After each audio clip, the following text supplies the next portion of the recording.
Muy bien, hoy tenemos un tema precioso. Hoy vamos a hablar de Dios como sanador. Dios es nuestro sanador. Es verdad que todos somos conscientes de que vivimos en un mundo de luchas, ¿verdad? La vida cristiana es un mundo de lucha. Esta mañana en la escuela dominical, leyendo y estudiando acerca de la primera epístola del apóstol Pedro, nos daba esa imagen tremenda de nuestro enemigo como un león rugiente que anda alrededor de sus hijos buscando a quién hacer un arañacito, a quién darle un empujoncito, no, ¿verdad? Buscando a quién devorar, destruir, desanimar, quitar el gozo. Hay algunos ejércitos que tienen como lema: nadie se queda atrás. Ese es un lema en algunos ejércitos, ¿verdad? Y cuando uno cae herido, el que está a su lado pues tiene esa obligación moral de ayudarle a levantarse y ayudarle en la vida cristiana. Nosotros somos soldados de Jesucristo y también es parte de nuestra tarea poder socorrernos unos a otros, ayudarnos, apoyarnos en estos momentos difíciles que tenemos, porque necesitamos entender la gravedad de lo que significa la lucha de la vida cristiana. Mirar, tanto el cuerpo físico como el cuerpo espiritual tienen heridas que necesitan ser sanadas. A veces hay heridas en nuestro cuerpo por imprudencias, ¿verdad? Yo tengo algunas heridas en mi cuerpo por subirme a árboles y a sitios un poco peligrosos, que me recuerdan lo imprudente que era cuando era pequeña. Pero hay algunas heridas también que tienen que ver con el corazón, heridas emocionales que a veces arrastramos en nuestra alma, pero que también necesitan ser curados. Las heridas físicas sanan mucho más rápidamente que las heridas emocionales, ¿verdad que sí?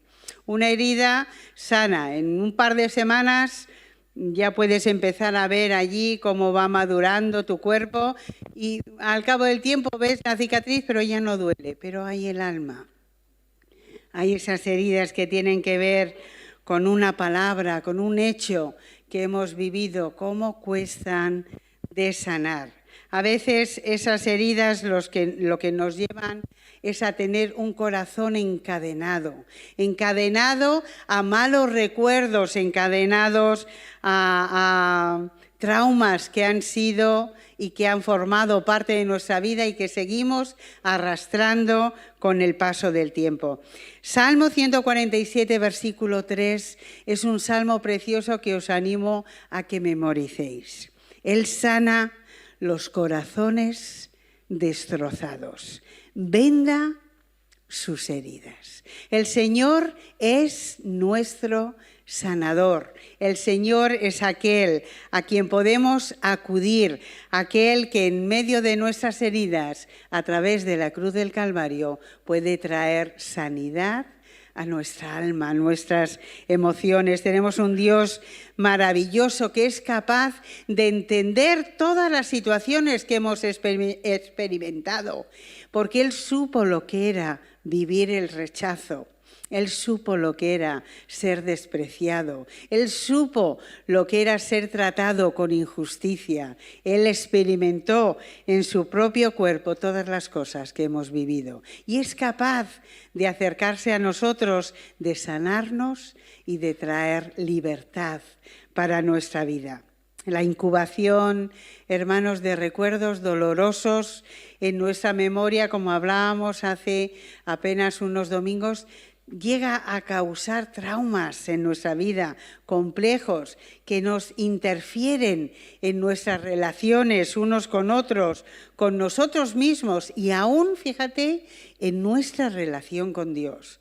Porque al fin y al cabo le echamos la culpa también a Dios. Señor, ¿cómo has permitido que ocurriera esto en mi vida? Señor, si yo te he sido fiel, ¿cómo has permitido que me trataran de esta manera? A veces los problemas que vemos es solamente la punta de un iceberg. ¿Sabéis cómo es un iceberg, verdad?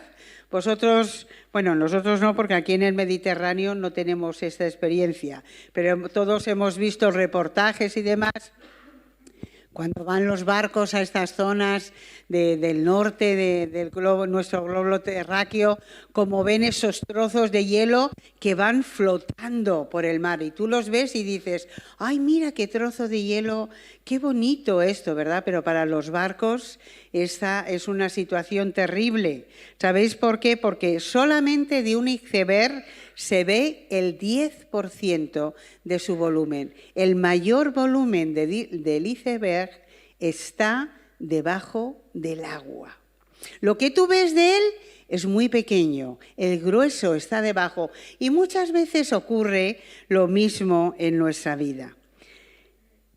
Mostramos solamente una pequeña parte de todo lo que hay dentro de nuestro corazón y necesitamos dejar que Dios actúe en él. Necesitamos que todo nuestro ser se moldee a la luz de la Escritura.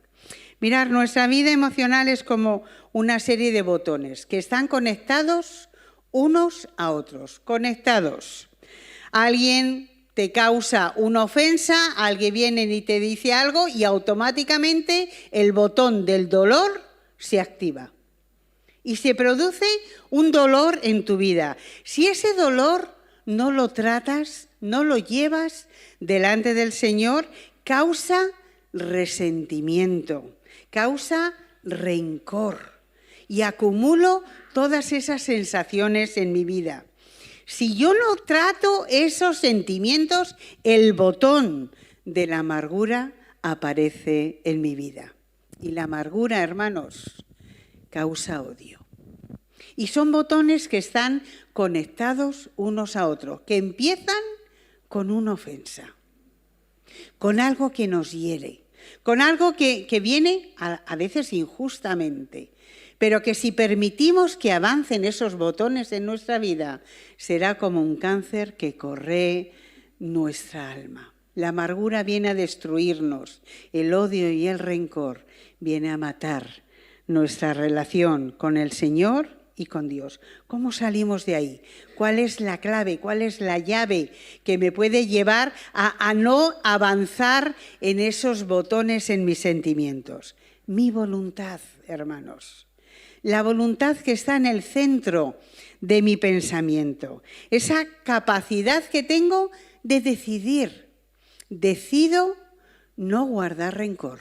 Decido que esto lo pongo delante del Señor y echo mi ansiedad delante de Él porque yo sé que Él tiene cuidado de mí. La voluntad es esa fuerza que abre, que cierra todo acto de elección en mi vida. La voluntad incluye mis pensamientos, incluye mis pasiones, incluye mis sentimientos.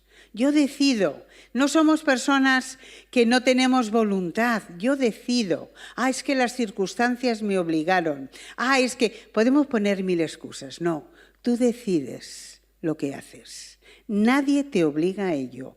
Tú decides y tomas decisiones. Necesitamos para eso, ya lo sabéis, lo digo otra, os aburriréis de escuchármelo, pero no voy a dejar de decirlo y si puedo en cada sermón. Necesitamos renovar nuestra mente a la luz de la Escritura. Necesitamos que la Escritura limpie toda nuestra mente de la suciedad que el pecado ha causado y ha entenebrecido nuestro entendimiento. Necesitamos limpiarnos de a veces todas las corrientes de nuestra sociedad que nos salpican con cosas que no son del Señor. Romanos 12, hermanos, os ruego, decía el apóstol, por las misericordias de Dios. O sea, no por cualquier cosa, os ruego por las misericordias de Dios que presentéis vuestros cuerpos en sacrificio vivo, santo, aceptable a Dios, que es vuestro culto racional, que lo entiendo, que lo asumo, que lo acepto, que no os adaptéis a este mundo, sino que os transforméis. ¿Mediante qué? La renovación de mi mente, para que pueda comprobar cuál es la buena voluntad de Dios. Dios respeta tu voluntad. Dios respeta nuestra voluntad. Dios no tiene prisioneros en el cielo, hermanos. No tiene prisioneros. Pero para entender la voluntad del Señor tengo que vaciarme de mi yo para llenarme de Él. Para entender su palabra, para entender todo lo que Él quiere. Y ya no pienso como pensaba antes. ¿Por qué? Porque las cosas viejas ya han pasado. Porque ahora pienso de forma nueva. Porque con Cristo estoy crucificado y ya no vivo yo, sino que vive Cristo en mí. Y esa vida del Espíritu Santo en mi vida me ayuda a pensar correctamente. A pensar correctamente. Necesito esa mente renovada en mis emociones también. Hace tiempo le preguntaban a alguien, tenía un anciano, estaba paseando por alguien, era creyente y alguien se acercó un poco para bromear con él y le dijo, bueno, ¿qué? ¿Y la vida cristiana cómo es? Dijo, la vida cristiana es muy fácil. Mira, esto es como la pelea entre un perro blanco y un perro negro. Y algunos pensaron, claro, el bueno es el blanco, el negro es el malo, ¿no? La pelea, esto es así. Y le preguntó con un poquito de chanza, bueno, ¿qué? ¿Y cuál gana? Y él dijo, pues gana el que le doy de comer. Da igual el color que tenga, gana el que come. ¿De qué comes? ¿Qué comes? ¿Qué estás comiendo? ¿Qué estás comiendo? ¿Estás alimentando esas heridas para que nos amen, que nos sanen, que afecten tu conciencia, que cambien aún tu carácter? ¿Has conocido a alguien amargado? Yo sí. Qué triste es hablar con alguien que solamente hay amargura en su conversación. Tomamos acciones para poder eliminar la amargura en nuestra vida. Cuando nosotros hacemos lo que podemos, Dios hace lo que no podemos. Pero tiene que haber en nosotros esa voluntad de hacer. Donde yo no llego, llega el Señor, llega el Señor. ¿Cuáles son los mecanismos de defensa que a veces usamos cuando estamos heridos? Porque los hay, ¿eh? Somos especialistas. A lo largo de la historia del ser humano ha creado mecanismos para justificarse y para esconder ese dolor, esa herida en lo profundo y evitar por todos los medios que los demás sepan lo que realmente hay en el fondo de mi corazón. A veces, en muchas ocasiones, tratamos de disimular frente a los demás, ¿vale? A nosotros mismos, evadirnos de esa realidad que nos está haciendo daños. Y tratamos de aparentar una normalidad tratando de tapar esos sentimientos con hipocresía. ¿Qué tal estás? En gloria del Señor.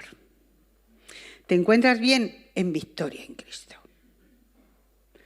Y guardamos esa apariencia, falsa apariencia, cuando realmente en mi corazón estoy diciendo, ayúdame, no puedo con esto, estoy estupenda.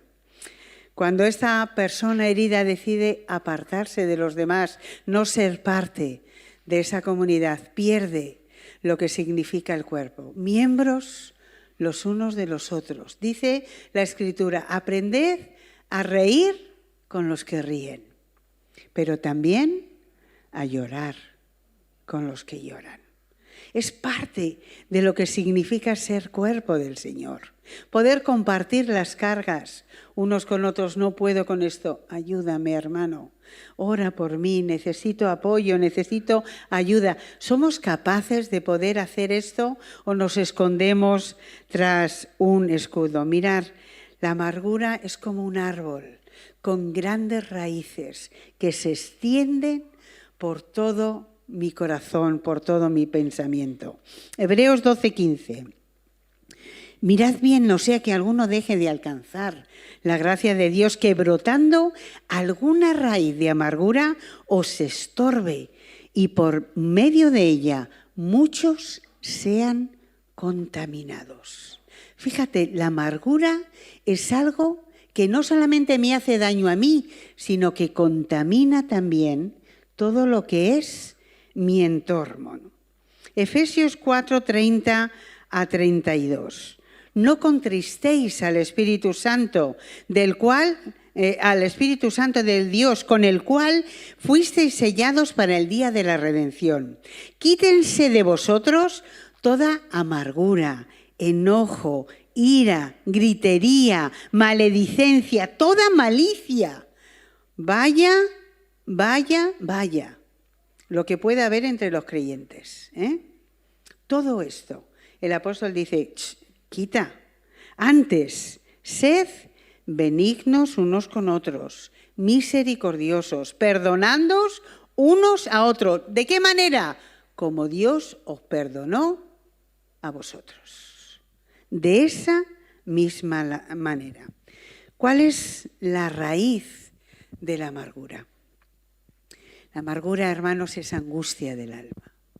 Es angustia, es estar triste, desanimado, en desesperación, es sufrir decepciones, es sentirse sin esperanza. Es como se siente el alma en circunstancias que nos sobrecogen, en esas circunstancias que no podemos cambiar, que van más allá de nosotros.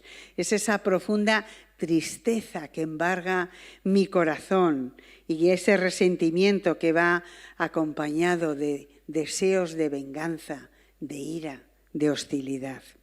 Porque la amargura es como un veneno que envenena y que resiente mi alma.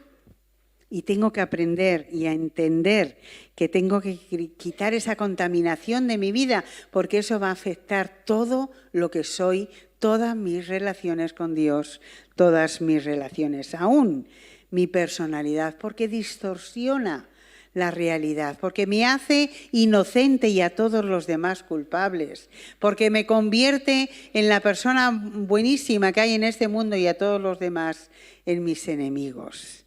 Tenemos que aprender a entender, a pensar correctamente, a no permitir que esa contaminación afecte a mis pensamientos, que salga de mi pensamiento contaminación, que mi conversación esté llena de esa raíz.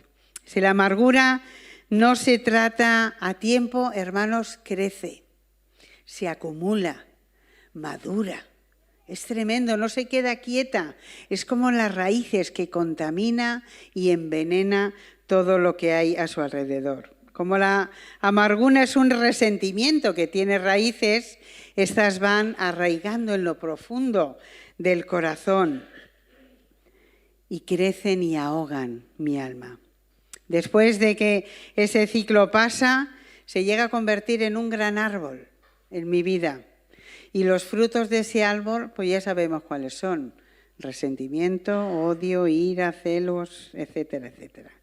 ¿Por qué hay amargura en nuestra vida? Cuando se nos ha quitado algo, cuando hemos perdido algo. Un buen ejemplo de este caso es esta mujer, Noemí. ¿Recordáis este caso? Esa mujer sale con su familia, las circunstancias la obligan a emigrar a otra tierra y ahí empieza su vida. Pierde a su esposo, pierde a sus hijos y decide volver a su casa y vuelve con las manos vacías. Salió con una familia y ahora vuelve, eso sí, con una nuera que la ama profundamente y que decide seguirla hasta el final. Pero ella dice, no me llaméis Noemí nunca más. Noemí significa placentera, alegría, algo que da placer. Dijo, a partir de ahora me llamáis, ¿cómo? Mara, amarga, Mara. Las circunstancias de esa mujer la daban razones de peso para poder justificar ese nombre, ¿verdad? Unas de las razones que a veces nosotros podemos escribir son esas circunstancias en las cuales estamos viviendo, porque esa amargura nos hace estar inconformes con Dios. Señor, no quiero llamarme más Noemí, quiero que me llaméis Mara, para que todo el mundo sepa lo que ha pasado en mi vida, cómo Dios me ha abandonado. ¿Es Dios el autor de toda buena dádiva? Sí, lo sabemos. ¿Él es el autor acaso de lo malo? No, hermanos, no, de ninguna de las maneras. No puedo echarle la culpa a Dios de lo malo que me pasa en mi vida. Jamás podré hacer esto. Lo que a Ruth le pasó fueron circunstancias muy duras. A veces vivimos situaciones difíciles. Cada uno de nosotros sabemos las situaciones que tenemos que ver. Cuando tenemos circunstancias que no puedes cambiar, ¿verdad? Cuando vives cosas que te superan, esos momentos en que necesariamente tenemos que aferrarnos a las promesas de Dios y recordar esas palabras del Señor, porque parece que la tristeza nos embarga, y en esa esperanza y en esas promesas encontramos a Cristo, hermanos. Encontramos a Cristo a nuestro lado, a ese Dios sanador de emociones, a ese Dios que ha prometido acompañarnos todos los días. No me doy por vencido, porque mi esperanza y mis probabilidades están en Cristo. No están en mí, están en Cristo. Y a pesar de que puedo tener un corazón con, es verdad, cicatrices, con heridas, porque alguien lo ha hecho, son heridas del pasado. Son heridas del ayer. Y el ayer ya ha pasado. Ahora estoy viviendo el hoy, hermanos. Y no puedo dejar que el ayer marque todos los hechos de mi hoy. No puedo dejar que esto sea una realidad. Así que ese humo de quejas, ese humo de pensamientos que a veces nos rodean, tenemos que aprender a quitarlas. Recordad una y otra vez las palabras del Señor Jesús. Recordad una y otra vez cómo el pueblo de Israel sufrió consecuencias por quejarse una y otra vez al Señor. Una y otra vez. No seas una persona que tiene ese registro minucioso de todas las cosas, porque a veces todo eso lo único que te trae son cadenas a tu cabeza y a tu pensamiento. Y tenemos cabezas que pesan mucho a veces. Nos pesan mucho las cabezas. Hechos 8:23 decía, en hiel de amargura y en prisión de maldad veo que está, hablando de una prisión. Hoy muchos creyentes se sienten prisioneros por diferentes motivos. A veces son financieros, a veces son familiares, a veces son cosas que están fuera de tu control y que obstruyen el pensamiento claro delante del Señor. ¿Cómo nos deshacemos de esa raíz de amargura? Mirad qué bonito pasaje en Jeremías 15, 18, 19. Él preguntaba, Jeremías preguntaba, y era un hombre que estaba viviendo situaciones difíciles. Estaba viendo cómo su pueblo había desobedecido, cómo estaba siendo sitiado, cómo faltaba el agua, la comida, cómo la gente estaba desesperada sin saber qué iba a pasar con ellos. Y él le dice al Señor, ¿por qué mi dolor nunca termina? ¿Por qué mi herida es incurable, rebelde a toda curación? Te has vuelto para mí como el agua engañosa de un espejismo. Y entonces, dice, el Señor me respondió. ¿Te has sentido alguna vez así como Jeremías? Señor, ¿dónde estás en medio de esta situación? Señor, ¿te has olvidado de mí? Señor, ¿por qué no me respondes? Pero la palabra del Señor llega para el profeta y llega también para ti. Si regresas a mí, volveré a recibirte y podrás servirme. Si evitas el hablar por hablar y dices solo cosas que valgan la pena, tú serás quien hable de mi parte. Son ellos quien deben devolverse a ti y no tú quien debe devolverse a ellos. Yo haré que seas para este pueblo como un muro de bronce, difícil de vencer. Te harán la guerra, es verdad, pero no te vencerán. Porque yo estoy contigo para salvarte y librarte. Yo, el Señor, te doy mi palabra. Madre mía, ¿cómo se debió quedar Jeremías cuando el Señor le dijo esto? Mira, Jeremías, lo que te espera no va a ser fácil, pero yo te voy a librar. Te doy mi palabra.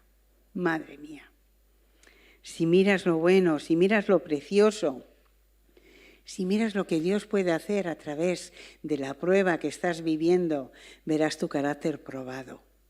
Verás tu vida fortalecida, porque el Señor ha venido a romper tus cadenas, hermanos. No ha venido a mantenerte en prisión, ha venido a que seas libre, libre en el Señor.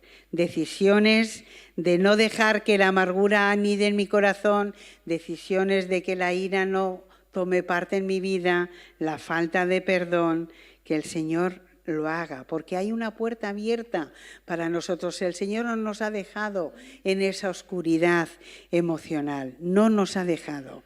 Tengo que aprender a trabajar mi voluntad, pero el Señor me ayuda. Decir al Señor que me ayude a tomar las decisiones correctas, pedirle al Señor que Él me ayude a superar esas heridas emocionales, perdonar, libera mi memoria, hermanos, me permite vivir en mi presente sin recurrencias constantes a ese pasado doloroso.